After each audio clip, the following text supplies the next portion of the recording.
मेरा नाम विद्या है। मैं कानपुर से बिलोंग करती हूँ। ये मेरा सन हेमा प्रकाश है।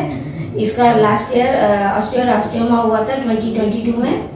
तो हम लोग वहाँ जाके देखने से पता चला कि इसको MRI में ऑस्टियोमा करके पता चला। वहाँ का डॉक्टर के रेफर किए थे कार्य करके उन्होंने हम लोग को कौशिक नंदी करके यहाँ मिल्का हॉस्पिटल का डॉक्टर का एड्रेस फोन नंबर दिए थे।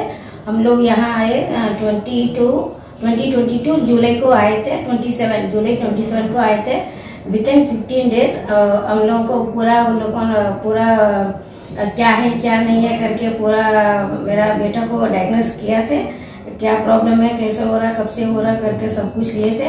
फिर यहाँ के आर्या मुखर्जी कंसल्टेंट उनको भी मिले थे। उन्होंने भी सब मेडिसिन सभी अच्छा से प्रिस्क्राइब किए थे। वो दवाई लेने के बाद थोड़ा बहुत कम हुआ था। उसके बाद हम लोग फिर अगस्त मंथ को आए थे। अगस्त मंथ 8 को आए थे।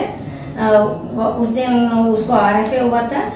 तो RFA होने के बाद नेक्स्ट डे हम लोग डिस्चार्ज हो गए थे। वहाँ का बाद 15 डेज के बाद फिर फॉलोअप चेकअप हुआ। उसका जैसे ही RFA हुआ था नेक्स्ट डे अगस्त 10 से वो पूरा पेन रिलीफ हो गया था। ऑलमोस्ट 8 मंथ्स 12 मंथ्स सोचिए 1 ईयर तक वो पूरा सफर कर रहा था। रात को सोता नहीं था और फिर बिल्कुल पेन से पूरा छटपटा रहा था। RFA होने के बाद अभी मेरा बेटा बिल्कुल पेन फ्री है, पहले जैसा नॉर्मल हो गया है। गुड मॉर्निंग, मैं doctor Kaushik Nandi, consultant orthopaedic oncosurgeon, Medica cancer hospital, Kolkata. This is regarding osteoid we had a patient Hema Prakash. तो उनको क्या हुआ था ना, osteoid बोल के ट्यूमर हुआ था अराउंड हिप जॉइंट। osteoid में जो मेन प्रॉब्लम जो होता है पेशेंट का, जो चीफ कंप्लेंट जो रहता है वो नाइट पेन, रात को बहुत ज़्यादा दर्द होता है।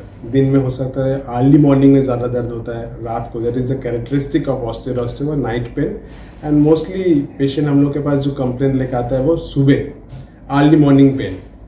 तो ऑस्टियोमा में आज से 20-25 साल पहले जो ट्रीटमेंट था वो था वाइड एक्सिशन ट्रीटमेंट। वो हड्डी का जो जिस पार्ट में ऑस्टियोमा हुआ है उसको पूरा काट के निकालना।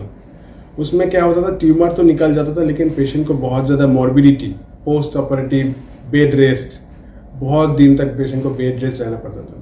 प्लेट लगाना, उसमें कुछ स्क्रू या रॉड लगाना, हड्डी लगाना, तो वो बहुत ज़्यादा मेजर सुप्रा मेजर ऑपरेशन हो जाता था।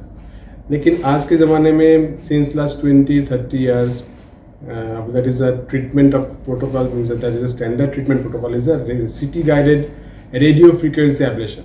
Diagnosis of osteoid is a radiological diagnosis based on CT scan and MRI.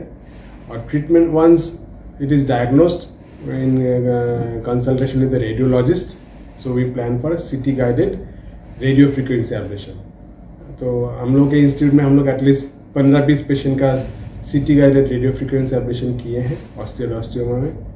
आज तक कोई भी पेशेंट का दोबारा करने का ज़रूरत नहीं हुआ है। CT guided radio frequency ablation in osteoid has a success rate of 99%, means 1% patient can have a probability of developing a local recurrence. So that 1% patient में सेकेंड सिटिंग में CT guided radio frequency ablation करने से वो भी tumour चला जाता है। तो हेमा प्रकाश में हम लोग CT guided radio frequency ablation किए थे in consultation and in active participation with our intervention radiologist. We have an intervention radiology department here and a musculoskeletal radiology department here. तो उनके साथ मिल के हम लोग करते हैं CT guided radio frequency ablation। All patient में हम लोग bone and soft tissue team और रेडियोलॉजी टीम के साथ एक साथ करते हैं। It is a day care procedure. एक दिन पेशेंट को हम लोग भर्ती रखते हैं, सुबह भर्ती होता है पेशेंट। CT गाइडेड प्रोसीड्योर होने के बाद अगले दिन उनको ऑब्जर्व करके हम लोग छोड़ देते हैं। आज तक जितने पेशेंट का CT गाइडेड RFA हुआ है ऑस्टियोमा में, सारे patient is doing their active life, back to their active profession, जो भी उनका प्रोफेशन हो। और मेजर कोई कॉम्प्लिकेशंस या मेजर कोई लिमिटेशंस ऑफ एक्टिविटी नहीं है। बेटा पहला जैसा अभी बिना दर्द का है, उसको दर्द ही नहीं हो रहा, रात को भी दर्द नहीं हो रहा, बिल्कुल अच्छा है, पहले जैसा हो गया है। ये सिर्फ डॉक्टर कौशिक नंदी से ही हो पाया है। उनके लिए बहुत बहुत शुक्रिया।